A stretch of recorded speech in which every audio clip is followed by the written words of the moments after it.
ई पाठशाला के YouTube channel पे आप सबका स्वागत है। मैं दीपक कुमार आज एक बार फिर से आपके लिए इतिहास का एक बहुत ही महत्वपूर्ण लेक्चर लेकर के आया हूं। और इसमें हम लोग जो पिछले क्लास में जिन चीज़ों को हम लोग पढ़े हैं, जैसा कि आप लोग जानते हैं कि पिछले क्लास में हम लोगों ने शुरू किया था पुरातात्विक स्रोत के बारे में पढ़ना। और पुरातात्विक स्रोतों के अंतर्गत हम लोगों ने मुख्य रूप से जो है अभिलेख और सिक्कों के बारे में पढ़ा था। उसके बाद में मैंने उसी के अंतर्गत आपको बताया था कुछ महत्वपूर्ण जो मुहरें थी कि मुहरों से किस प्रकार के जो जानकारियां हैं वो हमें प्राप्त होती हैं।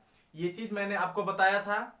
इसके बाद में मैंने चित्रकला से संबंधित भी महत्वपूर्ण जो फैक्ट थे वो बताए थे। उसके बाद में मूर्ति कला, और उसके बाद में मैंने आपको जो स्मारक और भवन है, तो इन सारे टॉपिक्स को हम लोग पिछले क्लास तक कंप्लीट कर लिए थे। मुझे ऐसा लगा कि जब सारे टॉपिक्स कंप्लीट हो ही चुके हैं तो उनसे संबंधित कुछ महत्वपूर्ण जो ऑब्जेक्टिव क्वेश्चंस जो बन सकते हैं, तो उन सभी क्वेश्चन को आज हम आपको कराएं, ठीक है। और इसी लिहाज से इस बात को ध्यान रखते हुए मैंने आज का ये लेक्चर प्लान किया, जिसमें कि हम लोग प्रतियोगी परीक्षाओं में खास करके जो बीपीएससी का पीटी एग्जाम होता है, तो उसको ध्यान में रखते हुए मैंने ये वीडियो तैयार किया है। और ऐसे अगर इस रेंज में अगर आप अपनी जानकारी को रखिएगा, बीपीएससी के एग्जाम के व्यू से अगर आप ऑब्जेक्टिव प्रश्न को तैयार कीजिएगा, तो उस स्थिति में आपको अन्य जो छोटे लेवल के परीक्षाएं हैं, एग्जाम्स हैं, तो उन एग्जाम्स में पास करना और आपको जो ऑब्जेक्टिव क्वेश्चन जो पूछे जाते हैं उन परीक्षाओं में, तो उन प्रश्नों को हल करना आपके लिए काफी ज्यादा आसान हो जाएगा। तो चलिए आज का जो वीडियो है उसको हम लोग स्टार्ट करते हैं। आज के वीडियो में मुख्य रूप से हम लोग को फोकस करना है किस चीज पे, तो आज हम लोग एमसीक्यूज जो क्वेश्चन है, एमसीक्यूज जो क्वेश्चन है इनको देखने वाले हैं। और इसमें जो सब्जेक्ट हम लोग कवर करने वाले हैं वो है हिस्ट्री। और खास करके इसमें हम लोग जो एंशिएंट हिस्ट्री है, एंशिएंट हिस्ट्री को मुख्य रूप से हम लोग आज कवर करने वाले हैं। और एंशिएंट हिस्ट्री में जैसा कि मैंने बताया था कि जो चैप्टर है वो कौन सा है, तो अध्ययन के स्रोत, अध्ययन के स्रोत जो चैप्टर है, ठीक है। तो उस चैप्टर से संबंधित हम लोग मुख्य रूप से आज प्रश्नों को देखेंगे। तो चलिए आज का जो सबसे पहला प्रश्न है उसको आप लोग देखिए ध्यान से। पहला प्रश्न जो है वो कह रहा है कि अभिलेखों के अध्ययन को क्या कहा जाता है। प्रश्न क्या है, अभिलेखों के अध्ययन को क्या कहा जाता है। ऑप्शन आपका इसमें दे रहा है palaeography, option A. Option B दे रहा है सिस्मोग्राफी। ऑप्शन सी आपका कह रहा है एपिग्राफी। ऑप्शन डी में कह रहा है न्यूमिस्मेटिक्स। एंड ऑप्शन ई जो कि बीपीएससी के एग्जाम में आता है, और यही जो ऑप्शन ई होता है ये बीपीएससी के एग्जाम को काफी खास बना देता है। और ऑप्शन ई कहता है कि एक से अधिक सही, या इसी में दे देगा कि कोई सही नहीं। तो ये आपका ऑप्शन ई रहेगा। चलिए ध्यान दीजिए, प्रश्न आपका क्या कर रहा है। प्रश्न कहा है कि अभिलेखों के अध्ययन को क्या कहा जाता है। Option A palaeography, B seismography, C epigraphy और डी न्यूमिस्मेटिक्स। तो आपको जैसा कि हम पिछले क्लास में बताए थे कि अभिलेखों के अध्ययन को हम लोग एपिग्राफी कहते हैं। एपिग्राफी, अभिलेखों के अध्ययन को क्या कहते हैं, एपिग्राफी। यानी कि पहले क्वेश्चन का आपका जो आंसर होगा वो क्या हो जाएगा, epigraphy, option C. Option C में आपका एपिग्राफी दिया है और ऑप्शन सी जो है आपका पहले प्रश्न में सही होगा, ठीक है। चलिए अगला प्रश्न अब हम लोग देखेंगे। और अगला प्रश्न आप लोग ध्यान से देखिए, कह रहा है कि बोगज कोई अभिलेख में उल्लिखित है। क्या कर रहा है प्रश्न, बोगज कोई अभिलेख में उल्लिखित है। इसमें तीन जो है वर्ड दिए गए हैं, जिसमें पहला वर्ड दिया गया है इंद्र, माने देवताओं के बारे में विशेष करके ये पूछ रहा है, इंद्र। उसके बाद में दूसरा इसमें दिया है सूर्य, सूर्य दिया है, तीसरा दिया है इसमें विष्णु, ठीक है, विष्णु। तो इस तरह से पूछ रहा है कि इनमें से किसका किसका उल्लेख बोगज कोई अभिलेख में किया गया है। तो जैसा कि आप लोग जानते हैं कि ऑप्शन पहले सुन लीजिए। ऑप्शन इसमें दिया गया है, ऑप्शन ए दे रहा है केवल एक, ऑप्शन एक में केवल एक दिया है। ऑप्शन बी आपका कह रहा है केवल दो, ठीक है। ऑप्शन सी कह रहा है एक तथा दो, और ऑप्शन डी कह रहा है इसमें आपका एक से दो तथा तीन, और ऑप्शन ई तो सदाबहार वाला आप जानते ही हैं, एक से अधिक सही या फिर कोई सही नहीं। चलिए, प्रश्न क्या कह रहा है कि बोगज कोई अभिलेख में उल्लिखित हैं। और मैंने आप सबको बताया था जब हम पढ़ा रहे थे जो हिस्ट्री का जो हम लोग पुरातात्विक स्रोत जो चैप्टर शुरू किए थे, तो उसमें हम अभिलेख के बारे में जब पढ़ा रहे थे तो उसमें हम आपको बताए थे कि जो बोगज कोई अभिलेख है ये एशिया, जो मध्य एशिया वाला जो पार्ट है वहां पे मुख्य रूप से प्राप्त हुआ, और इसे सबसे प्राचीन अभिलेख के रूप में जाना जाता है। और इसमें हमने बताया था कि बोगज कोई अभिलेख से ही हमें ऋग्वेद की तिथि की जानकारी होती है। साथ ही साथ जो बोगज कोई अभिलेख है उसमें वैदिक देवता जो हैं मुख्य रूप से उसमें 4 देवताओं के उल्लेख मिलते हैं, मित्र, इंद्र, वरुण और नासत्य, ठीक है। तो इस तरह से मैंने क्या बताया, मित्र, इंद्र, वरुण और नासत्य, इन 4 देवताओं का उसमें उल्लेख किया गया है। यानी कि सूर्य जो है ये बिल्कुल इनका उल्लेख नहीं हुआ है बोगज कोई अभिलेख में। विष्णु जी का उल्लेख नहीं हुआ है, तो इसमें कौन सा होगा, एक। तो आपका जो सबसे जो इसमें ऑप्शन जो सही होने वाला है वो क्या होगा, तो आपका इसमें जिसमें केवल एक ऑप्शन रहेगा वो सही होगा। यानी कि इसमें आपका ऑप्शन एक जो है ये सही होगा, ठीक है। ऑप्शन ए आपका इसमें सही होगा। चलिए, अगला प्रश्न हम लोग देखते हैं। अगला प्रश्न आपका कह रहा है अभिलेखों, अशोक के अभिलेखों में उसका नाम उल्लिखित है। प्रश्न क्या कह रहा है, अशोक के अभिलेखों में उसका नाम उल्लिखित है, और इसमें 3 नामों का जिक्र किया गया है, जिसमें पहला इसमें दिया है अशोक। पहला नाम क्या दिया गया है जी, तो अशोक दिया गया है। दूसरा इसमें आपका नाम दिया गया है मगधाधिराज, मगधाधिराज, ठीक है, मगधाधिराज। तीसरा इसमें दिया गया है देवानाम्पिय, देवानाम्पिय पियदसी, देवानाम्पिय पियदसी इसमें नाम दिया गया है। और पूछ रहा है आपसे, ऑप्शन इसमें दिया है कि केवल एक, ऑप्शन ए क्या बोल रहा है, केवल एक। ऑप्शन बी कह रहा है केवल 3, केवल 3, ठीक है। ऑप्शन सी कह रहा है आपसे, ऑप्शन सी में कह रहा है 1 तथा 3। ऑप्शन डी कह रहा है कि 1, 2 तथा 3। और पूछ रहा है प्रश्न क्या, कि अशोक के अभिलेखों में उसके नाम का उल्लेख किया गया है। तो हम आपको बता दें कि जो अधिकांश अभिलेख हैं, तो अधिकांश अभिलेखों में देवानाम्पिय पियदसी जो नाम है उसका, इसका उल्लेख किया गया है। कुछ अभिलेख ऐसे हैं जिनमें उसको मगधाधिराज कहा गया है, जैसे कि भाब्रू का अभिलेख जो है, तो भाब्रू के अभिलेख में इसको मगधाधिराज कहा गया है। वहीं अगर हम लोग मास्की, गुर्जरा, निट्टूर और उदेगोलम, इन 4 अभिलेखों की बात करें तो उसमें अशोक नाम मिलता है। तो इस तरह से अशोक के अभिलेखों में ये तीनों नाम मिलते हैं, तीनों नाम मिलते हैं। और इसमें ऑप्शन आपका कौन सा दिया है सही वाला, तो 1, 2 तथा 3 किसमें दिया है, ऑप्शन डी, यानी कि तीनों नाम सही है। तो ऑप्शन डी इसमें जो है आपका सही आंसर होगा। चलिए, अगला प्रश्न देखते हैं।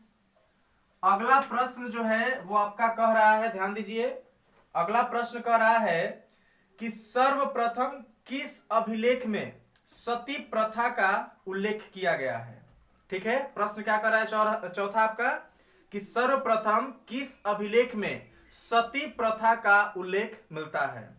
ऑप्शन ए में कह रहा है भाब्रू, ऑप्शन बी कह रहा है रुम्नीदेई, ऑप्शन सी कह रहा है एरन अभिलेख, और ऑप्शन डी कह रहा है एहोल अभिलेख, और ऑप्शन ई वाला तो आप लोग जानते ही हैं, इनमें से कोई नहीं या एक से अधिक सही।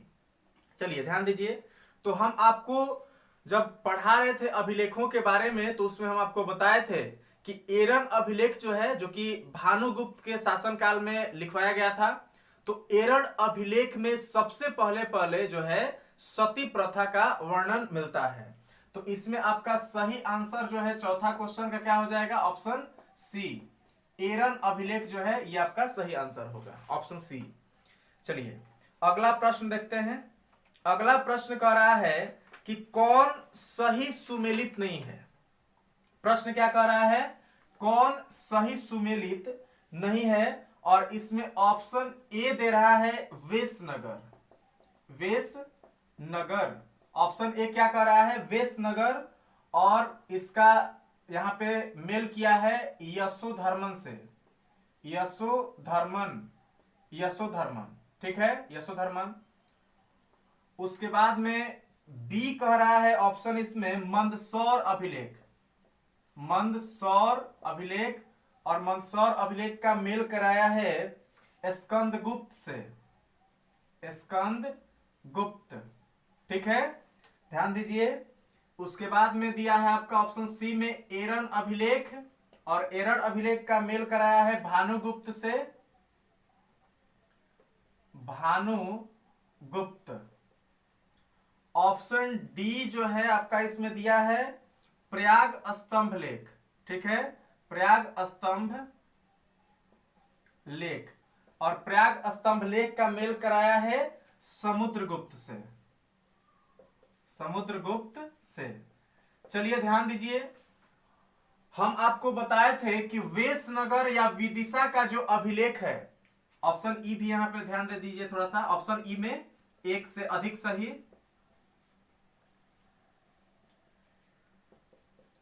या फिर कोई सही नहीं,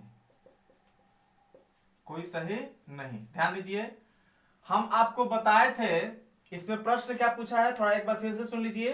कह रहा है कि कौन सही सुमेलित नहीं है, यानी कि जिसका शासक से संबंध जो है सीधा सीधा नहीं है, गलत संबंध है, वो यहां पे होगा आंसर।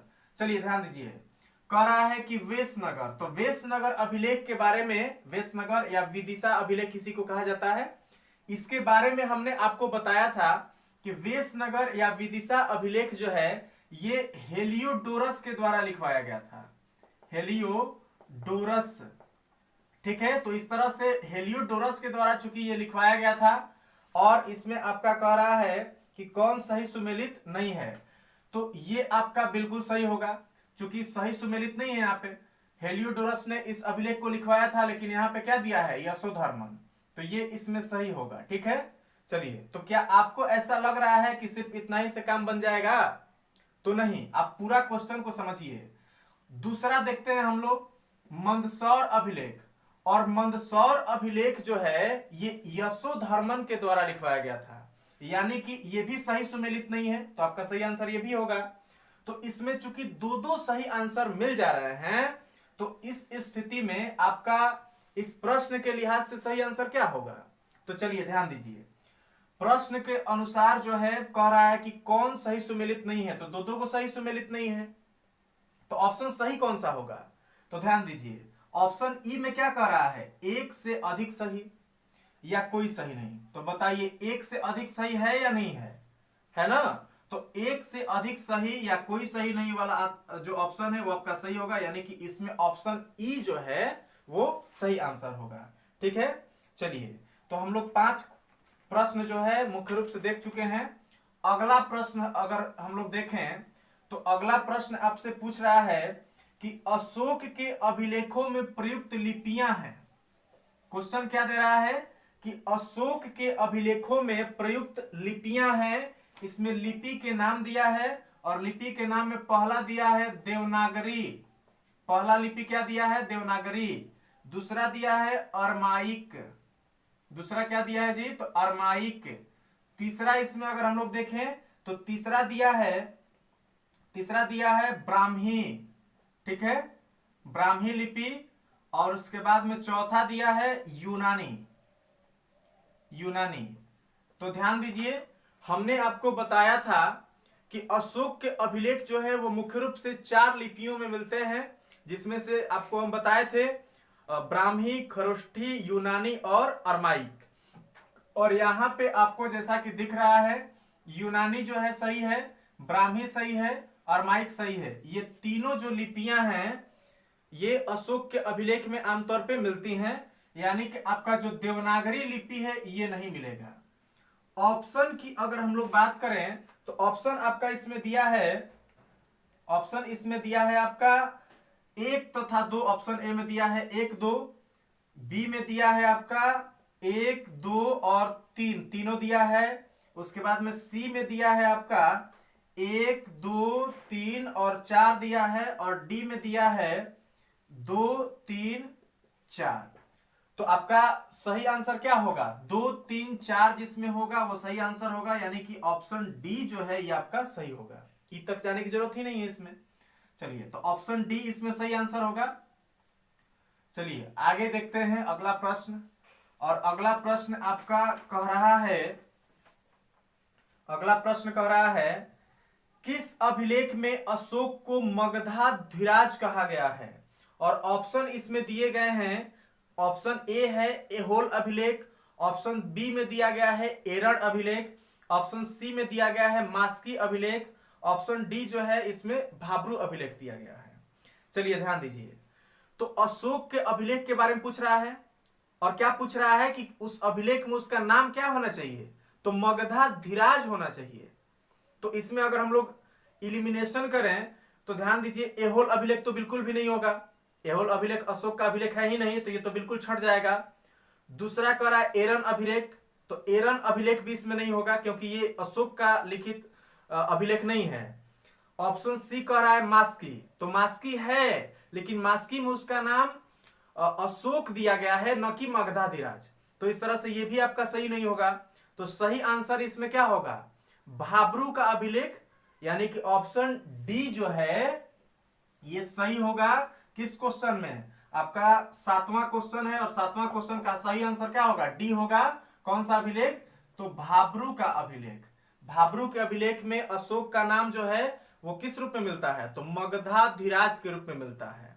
चलिए आगे देखते हैं अगला प्रश्न। अगला प्रश्न आपसे पूछ रहा है कि किस अभिलेख में सर्वप्रथम भारतवर्ष शब्द का उल्लेख मिलता है? प्रश्न क्या कर रहा है कि किस अभिलेख में सर्वप्रथम भारतवर्ष शब्द का उल्लेख मिलता है? ऑप्शन दिया है इसमें, ऑप्शन ए हाथी गुम्फा अभिलेख, ऑप्शन बी दिया है एहोल अभिलेख, ऑप्शन सी में दिया है एरन अभिलेख, और ऑप्शन डी जो है, तो ऑप्शन डी में आपको दिया है इसमें नासिक अभिलेख, ऑप्शन ई में दिया है इनमें से कोई नहीं या एक से अधिक सही। चलिए ध्यान दीजिए, तो हम आपको बताए थे कि हाथी गुम्फा अभिलेख जो है, जो कि कलिंग राज खारवेल के द्वारा लिखवाया गया था, तो उस अभिलेख में सबसे पहले जो भारत भूमि है उसके लिए भारतवर्ष शब्द का प्रयोग किया गया था। ठीक है, हम उम्मीद करते हैं कि आप लोग को वीडियो अच्छा लग रहा होगा। चलिए अगला प्रश्न देखते हैं। अगला प्रश्न की अगर हम लोग बात करें तो ये कह रहा है कि ब्राह्मी लिपि में लिखित अशोक के अभिलेखों को सर्वप्रथम किसने पढ़ा था? प्रश्न क्या कह रहा है कि ब्राह्मी लिपि में लिखित अशोक के अभिलेखों को सर्वप्रथम किसने पढ़ा था? इसमें आपका ऑप्शन दिया है, option A D R. Bhandarkar, option B में दिया है दयाराम साहनी, उसके बाद में आपका दिया है ऑप्शन सी में जेम्स मिल, ऑप्शन डी में दिया है जेम्स प्रिंसेप, और ऑप्शन ई में दिया है इनमें से कोई नहीं या एक से अधिक सही। तो हम आपको बता दें कि जो ऑप्शन इसमें डी दिया गया है जेम्स प्रिंसेप, तो जेम्स प्रिंसेप ने ही 1837 ईस्वी में सबसे पहले अशोक के ब्राह्मी लिपि में लिखे हुए अभिलेखों को पढ़ने का सफल प्रयास किया था, और इन्होंने जो है उन अभिलेखों को पढ़ने में सफलता पाई थी। चलिए अगला हम लोग देखते हैं प्रश्न। ये आपका ऑप्शन इसमें डी होगा। ये प्रश्न आपका कौन सा था जी? 9वां प्रश्न था, और 9वां प्रश्न का आंसर क्या होगा? डी होगा। चलिए अगला प्रश्न देखते हैं। अगला प्रश्न कह रहा है कि किस अभिलेख को रानी का अभिलेख कहते हैं। प्रश्न क्या है, किस अभिलेख को रानी का अभिलेख कहते हैं। और इसमें ऑप्शंस दिए गए हैं। ऑप्शन ए रुम्नीदेई, ऑप्शन बी दिया है निगाली सागर, ऑप्शन सी दिया है कौशाम्बी, ऑप्शन डी दिया है गुर्जरा, और ऑप्शन ई में है एक से अधिक सही या एक कोई सही नहीं। चलिए ध्यान दीजिए।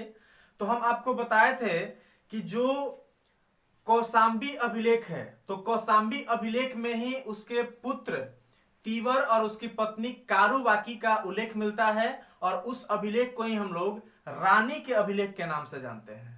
ठीक है, तो इस तरह से आपका इसमें सही आंसर क्या होगा, 10वें क्वेश्चन का सही आंसर क्या होगा, ऑप्शन सी कौशाम्बी। कौशाम्बी अभिलेख जो है ये आपका इसमें सही आंसर होगा। चलिए अगला प्रश्न देखते हैं हम लोग, 11वां प्रश्न। और 11वां प्रश्न आपसे पूछ रहा है कि पेलियोग्राफी का संबंध किससे है। प्रश्न क्या पूछ रहा है, पेलियोग्राफी का संबंध किससे है। ऑप्शंस की अगर हम लोग बात करें तो ऑप्शन इसमें दिया है, ऑप्शन ए में सिक्कों का अध्ययन, ऑप्शन बी में दिया है लिपि का विकास का अध्ययन, ठीक है, ऑप्शन सी में दिया है अभिलेखों का अध्ययन, और ऑप्शन सी में अभिलेखों का अध्ययन, और ऑप्शन डी में दिया है मूर्तियों का अध्ययन, और ऑप्शन ई दिया है एक से अधिक सही या कोई सही नहीं।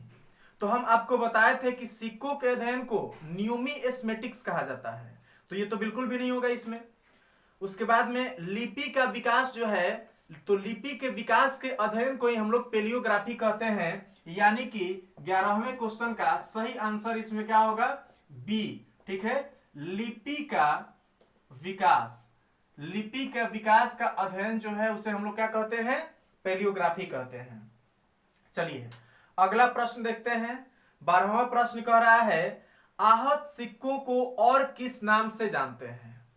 प्रश्न क्या कह रहा है जी, आहत सिक्कों को और किस नाम से जानते हैं। ऑप्शन ए में दिया है पंचमार्क, ऑप्शन बी में दिया है आपका इसमें कासार्पण, ठीक है, कासार्पण,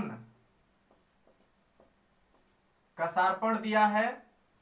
ऑप्शन सी में इसमें दे रहा है पण, ठीक है, और ऑप्शन डी जो है, तो ऑप्शन डी में दिया है काकड़ी, ध्यान दीजिए, और ऑप्शन ई में दिया है एक से अधिक सही, एक से अधिक सही या कोई सही नहीं, कोई सही नहीं। ध्यान दीजिए, हम आपको बताए थे कि प्राचीन काल में, खास करके महाजनपद काल में, जब सिक्कों का विकास हुआ तो उनको ठप्पा मार करके बनाया जाता था, और उन्हीं को हम लोग आहत सिक्का कहते थे।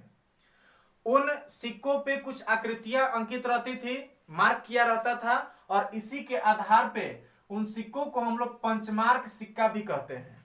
तो इस तरह से पंचमार्क सिक्का इसमें सही है कि पंचमार्क सिक्का कहा जाता है। दूसरा चीज, तो क्या हम लोग ये कह सकते हैं कि ये बाकी के ऑप्शन गलत हैं, तो ऐसा बिल्कुल भी नहीं है। और थोड़ा हम लोग आगे बढ़ते हैं। हम आपको बताए थे कि आहत सिक्कों को ही हम लोग कासार्पण भी कहते हैं। तो इस तरह से ए और बी, चूंकि दो ऑप्शन सही हैं, तो इसमें आपका सही आंसर क्या होगा, एक से अधिक सही, ठीक है, यानी कि ऑप्शन ई जो है आपका इसमें सही होगा। चलिए अगला प्रश्न देखते हैं, जो कि हम लोग का काफी महत्वपूर्ण प्रश्न है। कह रहा है कि सिक्कों के अध्ययन को क्या कहा जाता है। प्रश्न क्या कह रहा है, सिक्कों के अध्ययन को क्या कहा जाता है। और ऑप्शन इसमें दिए गए हैं, option A numismatics, option B में दिया गया है सिस्मोलॉजी, ऑप्शन सी में दिया गया है ओरोलॉजी, ऑप्शन डी में दिया गया है पैलियोग्राफी, और ऑप्शन ई में दिया गया है एक से अधिक सही या कोई सही नहीं। तो इसमें ध्यान दीजिए, जो सिक्कों के अध्ययन है, तो सिक्कों के अध्ययन को ही हम लोग न्यूमिस्मेटिक्स कहते हैं। न्यूमिस्मेटिक्स, न्यूमिस्मेटिक्स, यानी कि आपका इस 13वें क्वेश्चन में सही आंसर क्या होगा, तो इसमें आपका सही आंसर होगा ऑप्शन ए, यानी कि सिक्कों के अध्ययन को हम लोग क्या कहते हैं जी, तो न्यूमिस्मेटिक्स कहते हैं। चलिए अगला प्रश्न देखते हैं। और अगला प्रश्न कह रहा है कौन सही सुमेलित नहीं है। प्रश्न क्या कह रहा है जी, कौन सही सुमेलित नहीं है? इसमें ऑप्शन दिया गया है ए में यवन, और यवन में इनका मेल कराया गया है सिक्कों पर लेख, सिक्कों पर लेख, ठीक है। ऑप्शन बी कह रहा है इसमें सातवाहन, सातवाहन, और सातवाहनों में दे रहा है सर्वाधिक सोने के सिक्के, सर्वाधिक सोने के सिक्के, सोने के सिक्के, यानी कि दे रहा है कि सातवाहन जो है वो क्या किए थे, तो सर्वाधिक सोने के सिक्के चलाए थे। ऑप्शन सी कह रहा है गुप्त, और गुप्तों में दे रहा है, इनका मेल कराया है सर्वाधिक कांच के सिक्के, सर्वाधिक कांच के सिक्के, सर्वाधिक कांच के सिक्के दे रहा है। ऑप्शन डी कह रहा है कुषाण, और कुषाणों के बारे में दे रहा है कि इनका संबंध जो है किससे है, तो सबसे शुद्ध, सबसे शुद्ध सोने के सिक्के, सबसे शुद्ध सोने के सिक्के। और ऑप्शन ई में वही सदाबहार ऑप्शन है, क्या है, एक से अधिक सही, एक से अधिक सही या कोई सही नहीं, कोई सही नहीं। चलिए ध्यान दीजिए, इसमें सही आंसर क्या होगा, ध्यान देते हैं। यवन शासकों की अगर बात करें तो जैसा कि मैंने बताया था कि यवन शासक जो हैं इन्होंने सबसे पहले पहले सिक्कों पर लेख लिखवाने का कार्य किया था, यानी कि ये तो बिल्कुल सही है, सही सुमेलित है, ये तो होगा ही नहीं। दूसरा इसमें ऑप्शन देखिए कह रहा है कि सातवाहन, तो सातवाहनों के बारे में हम आपको बताए थे कि सातवाहन जो हैं इन्होंने सबसे अधिक मात्रा में शीशे के सिक्के चलाए थे, तो इस तरह से यहां पे ई वाला ऑप्शन जो है सही सुमेलित नहीं है। सातवाहन को सर्वाधिक शीशा के सिक्का चलाने के लिए जाना जाता है, न कि सोना के, तो इस तरह से ये ऑप्शन जो है सही सुमेलित नहीं है। चलिए अगला देखते हैं, गुप्त। गुप्तों के बारे में ऐसा कहा जाता है कि गुप्त शासकों ने सबसे अधिक मात्रा में सोने के सिक्के चलाए थे, जबकि यहां पे क्या दिया है जी, तो सर्वाधिक कांच के सिक्का दिया है, तो ये भी सही सुमेलित नहीं है। अगला कह रहा है कि कुषाण, और कुषाणों की अगर हम लोग बात करें तो कुषाण शासक जो है वो जाने जाते हैं सबसे शुद्ध सोने के सिक्के चलाने के लिए, तो इस तरह से ये वाला सही सुमेलित है। तो चूंकि इसमें प्रश्न आपका फिर से सुनिए कह क्या रहा है कि कौन सही सुमेलित नहीं है, तो नहीं है वाला में कौन कौन नहीं है जी, तो एक एक दो, बी और सी दोनों सही सुमेलित नहीं है। तो इस तरह से चूंकि दो दो ऑप्शन सही हैं, तो आपका एक से अधिक सही वाला ट्रेंड को फॉलो करते हुए ऑप्शन ई जो है इसमें सही ऑप्शन होगा। चलिए अगला हम लोग क्वेश्चन देखते हैं, 14वां क्वेश्चन। और 14वां क्वेश्चन जो है वो कह रहा है, सुनिए ध्यान से, 14वां क्वेश्चन आपसे कह रहा है कि आहत सिक्के किसके द्वारा जारी किए जाते थे। क्या कह रहा है, आहत सिक्के किसके द्वारा जारी किए जाते थे। इसमें ऑप्शन दे रहा है, ऑप्शन ए राजा के द्वारा, ऑप्शन बी दे रहा है व्यापारियों के द्वारा, ऑप्शन सी दे रहा है किसानों के द्वारा, और ऑप्शन डी दे रहा है मुद्रा कोष के अध्यक्ष के द्वारा, ऑप्शन ई दे रहा है एक से अधिक सही या कोई सही नहीं। तो हम आपको बताए थे कि महाजनपद काल में आहत सिक्कों को जारी किया जाता था, और आहत सिक्के आमतौर पे राजा के द्वारा जारी न करके ये किसके द्वारा जारी किए जाते थे, तो ये व्यापारियों के द्वारा जारी किए जाते थे।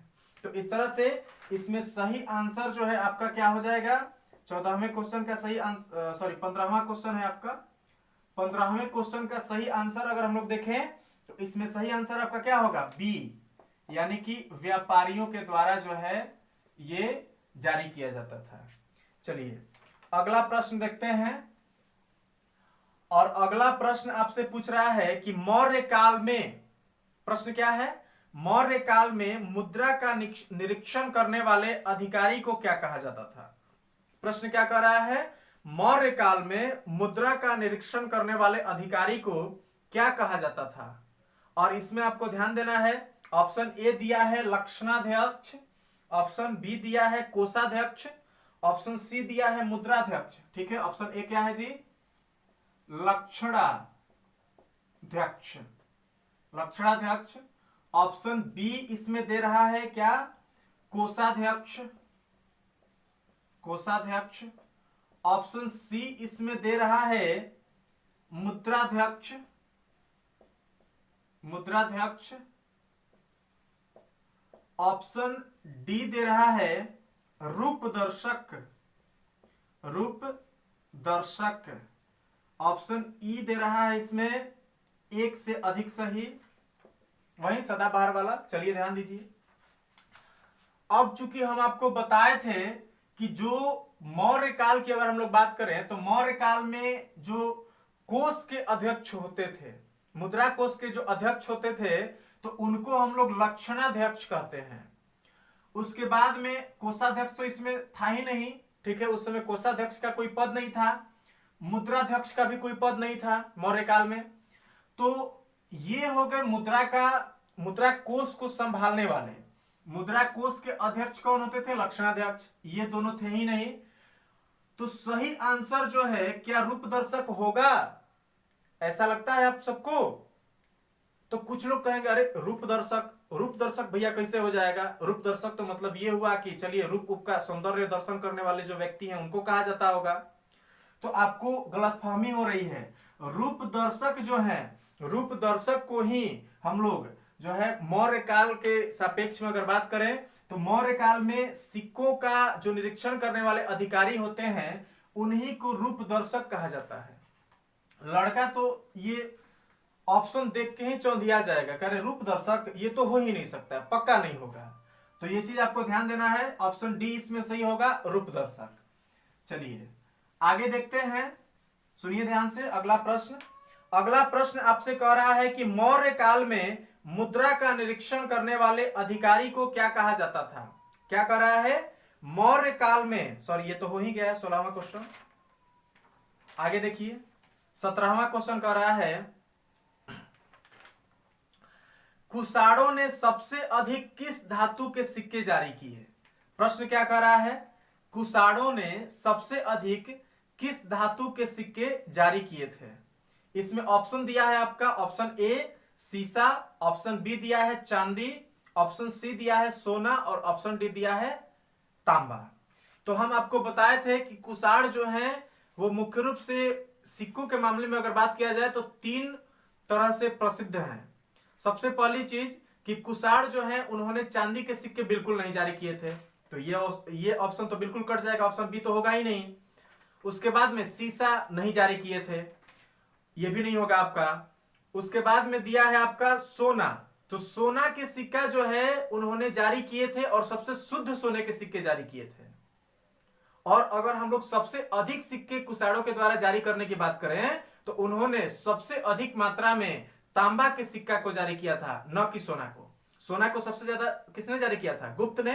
और सबसे अधिक तांबा के सिक्का की अगर बात करें तो वो यहां पे अगर हम लोग देखें तो कुषाणों ने जारी किए थे। और कुषाणों के द्वारा जो तांबे के सिक्के जारी किए गए उन सिक्कों को हम लोग काकड़ी और मासक के नाम से जानते हैं। यानी कि आपका जो ये क्वेश्चन है, क्वेश्चन नंबर 17, तो इसका सही आंसर क्या होगा जी? तो इसमें सही आंसर डी होगा, तांबा। ठीक है, तांबा के सबसे अधिक सिक्का जो है वो कुषाणों ने जारी किए थे।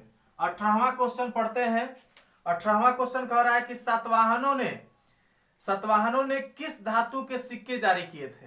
सातवाहनों के द्वारा जो सिक्के जारी किए गए थे वो किस धातु के बने थे? इसमें ऑप्शन सुनिए पहले। ऑप्शन ए कह रहा है सीसा, ऑप्शन बी कह रहा है तांबा, ऑप्शन सी कह रहा है कांसा, ऑप्शन डी कह रहा है आपसे ए तथा बी, सॉरी यहां पर ध्यान दीजिए, प्रोटीन। ऑप्शन डी क्या कह रहा है? प्रोटीन।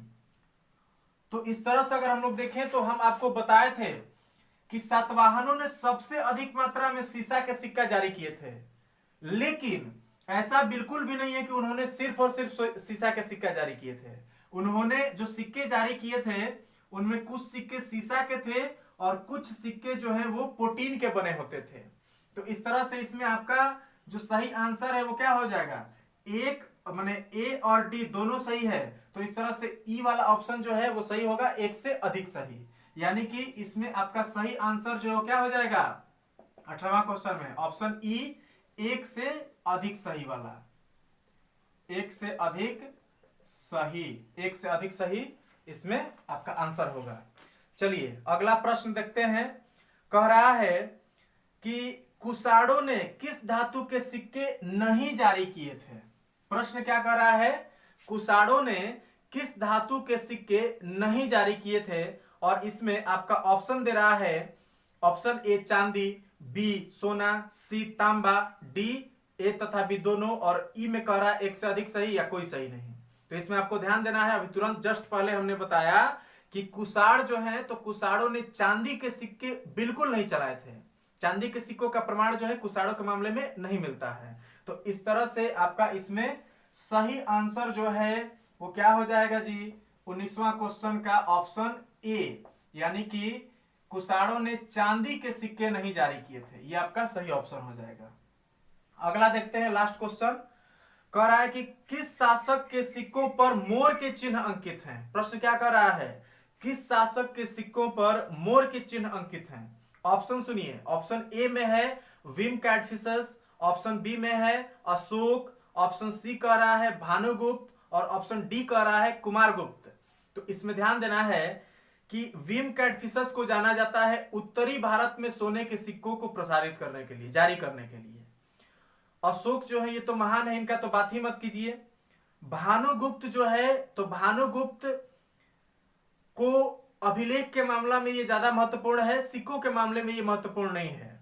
इसमें जो कुमारगुप्त हैं तो कुमारगुप्त ने ही सबसे पहले जो सिक्के जारी किए थे तो उनपे मोर के चिन्ह अंकित थे।